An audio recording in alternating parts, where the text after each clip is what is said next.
bado tuko katika utangulizi. Tumesema ya kwamba ilivyokuwa uongozi wake bwana mtume sallallahu alayhi wasallam katika habari ya mazishi ni bora ya uongozi kuliko mila nyingine zote duniani, kwa sababu uongozi wake bwana mtume umekusanya mazuri matupu kufanyiwa binadamu ambaye hata kama ameshafariki, na matendo yake ya kumtendea katika mambo ambayo yatamnufaisha yeye ndani ya kaburi lake na siku ya kurejea kwake kwa Mola wake, na kutenda mazuri kwa watu wake vile vile ambao bado wako hai na jamaa zake wengine karibu. Na vile vile uongozi wake mjumbe wa Mwenyezi Mungu Muhammad ukaonyesha ya kwamba ni wenye kusimamia ibada wale walio hai, kusimamia ibada, wanaabudu Mwenyezi Mungu katika mambo ambayo wanamtendea huyo mwenzi wao ambaye kishakufa. Na ikawa katika uongofu wake mtume katika mambo ya jeneza ni kusimamia ibada, wanamwabudu Mwenyezi Mungu mtukufu, tena kuabudu kwenyewe juu ya ukamilifu wa hali ya ibada na kufanya mazuri ndani ya hiyo ibada kwa maiti na kumtayarisha huyo maiti kumpeleka kwa Mola wake katika hali iliyo nzuri sana kuliko namna yoyote ile ambayo watu wanamtayarisha binadamu mwenzi wao kumpeleka kwa Mola wake, na hali iliyo bora zaidi kuliko zote. Isitoshe, kisimamo chake yeye mwenyewe mjumbe wa Mwenyezi Mungu kusimamia jambo hilo wakati ibada inafanywa, si kama watafanya waumini peke yao, yeye mwenyewe anasimamia ila kwa dharura maalum kama vile madeni na kadhalika na kadhalika. Na vile vile kisimamo cha maswahaba wake bwana mtume, safu zimepangwa, wanafanya nini wakati huo? Wanamsifu na kumshukuru Mwenyezi Mungu na kumtakia maghfira maiti huyo na kumuombea msamaha na rehma, na vile vile kutaka yawachiliwe mbali makosa yake yaliyo baina Mola wake. Kisha baada ya hapo ni kushindikiza jeneza hilo mguu kwa mguu, akiwemo na yeye mwenyewe mjumbe wa Mwenyezi Mungu, mpaka anafikishwa ndani ya kaburi lake.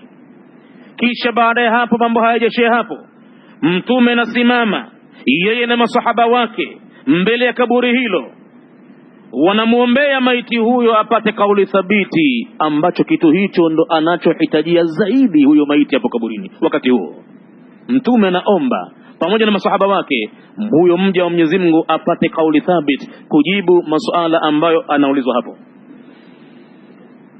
Kisha baada ya hapo ni yale mazoea yake mtume anayofululiza nayo kuzuru makaburi yale, si kama kishazikwa ndo basi. Haupata wakati mtume akayatembelea makaburi yale na kutoa salamu kwenye jamii ya viumbe waliokuwa hawapo duniani, anawatolea salamu maalum ambayo tutaikuta huko ndani ya kitabu namna yake ilivyokuja, na kuomba dua hapo kwa ajili ya maiti huyo au maiti hao, kama vile ambavyo anajizoesha aliye hai kumtembelea rafiki yake. Hivyo ndivyo mtume alivyokuwa anafanya wakati mtu amefariki. Tulifika mpaka hapo na tunaondokea sasa. Fa awwalu dhalika, kila mwenye kitabu aangalie kwenye ukurasa baun, yani be, chini kabisa kwenye mstari wa mwisho. Fa awwalu dhalika, basi la mwanzo katika kujizoezea huko bwana mtume, taahaduhu, ni kule kujizoesha kwake, fi maradhihi, tangu mgonjwa anaumwa hamwachi akawa mnyonge, anampa moyo kwa kumzuru, kwa kumtembelea. Sio kama atashughulika baada ya kufa, kinyume na tulivyo sisi wafuasi wake bwana mtume. Ati watu hugombania maiti wakati hana pumzi tena, shafumba jicho. Hapo ndo vita vitakuwa, vuta ni kuvute. Maiti huyu wangu mimi, hutomchukua nitamzika mimi. Hakoshewi mjini huyu, atakoshewa shamba huyu. Hayo yote ya kuvuta ni kuvute yanakuja baada ya kufumba jicho. Mtu alipokuwa kitandani miezi 6, miaka 2, humuoni mtu kushughulika. Hatoi mtu pesa yake kusaidia hata chupa ya maji ya drip. ambapo wakati ule mgonjwa ndo anahitajia msaada, chakula chake cha tabu, mambo yanakwenda kwa dhiki tupu. Dawa sasa hivi ni mambo yalivyo ni kununua, pesa mkononi.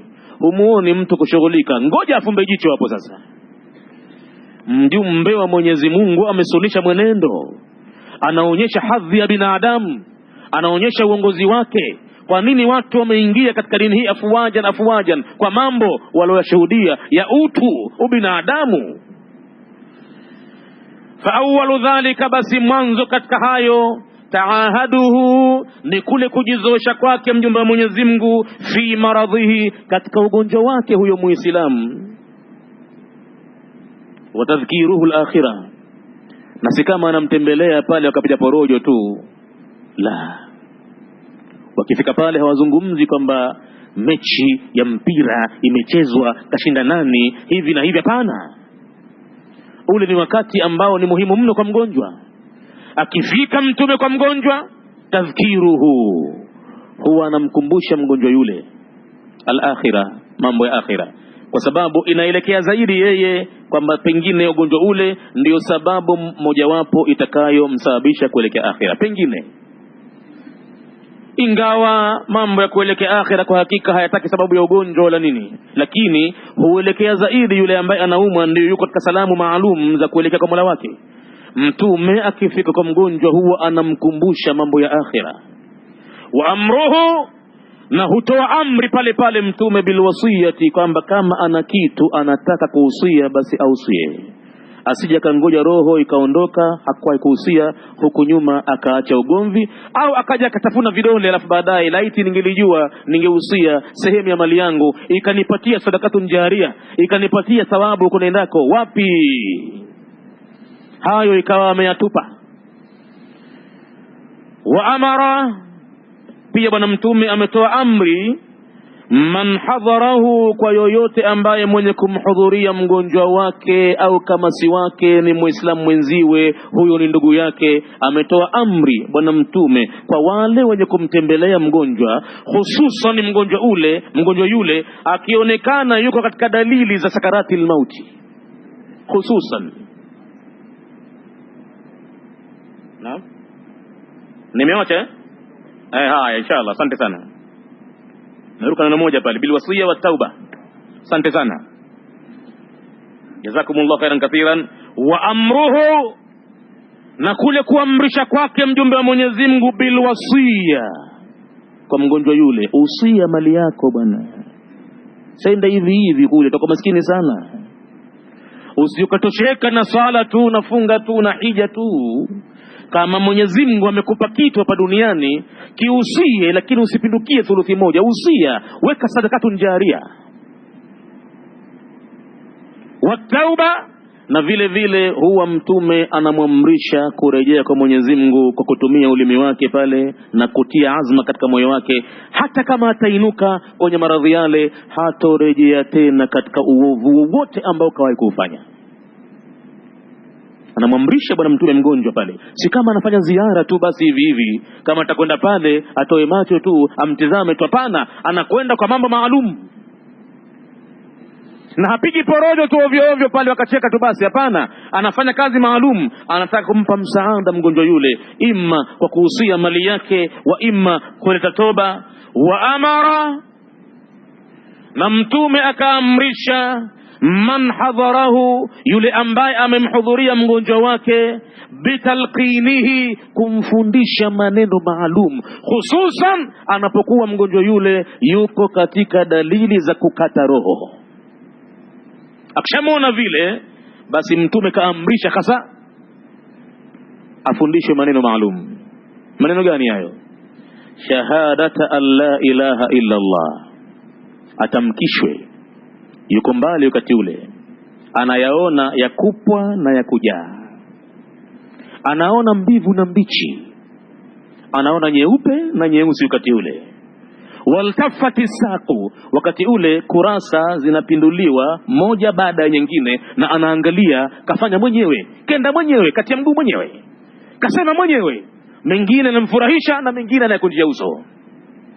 Huenda pale wakati ule mtu akababaika na akakosa kalima hii ya la ilaha illa Allah, na akiikosa kalima hii muislamu wakati wa kukata roho inakuwa ndio mambo si mazuri.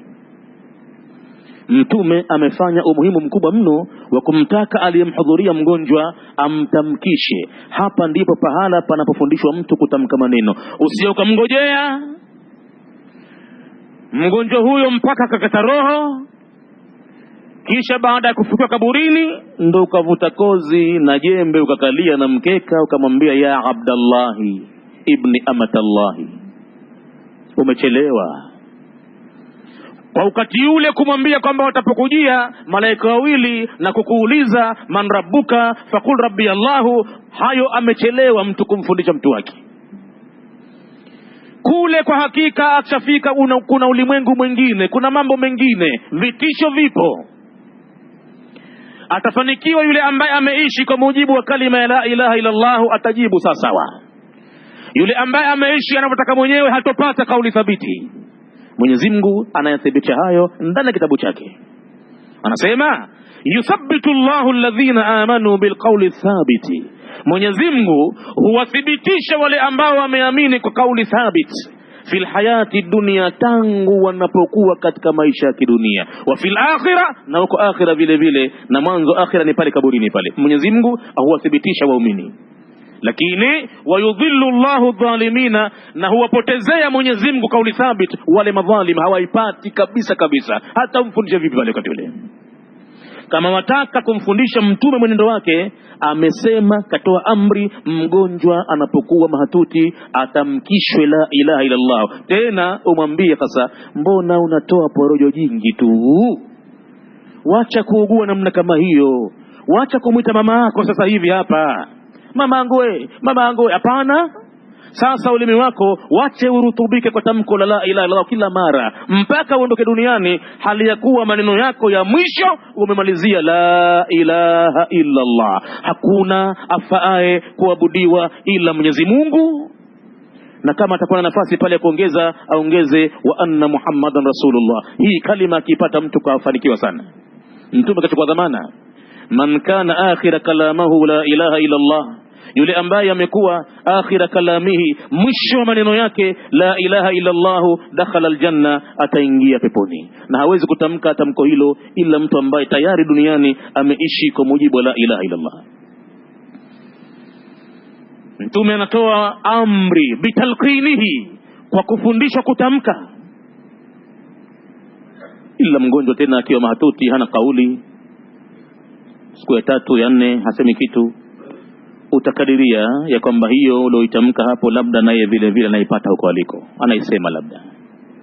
Yule ambaye unamwona anasema ovyo anahangaika tu, anasema maneno ovyo, mwambie sema la ilaha illa Allah kuanzia sasa. Wewe ulimi wako hiyo tu, wacha kusema mapumbavu.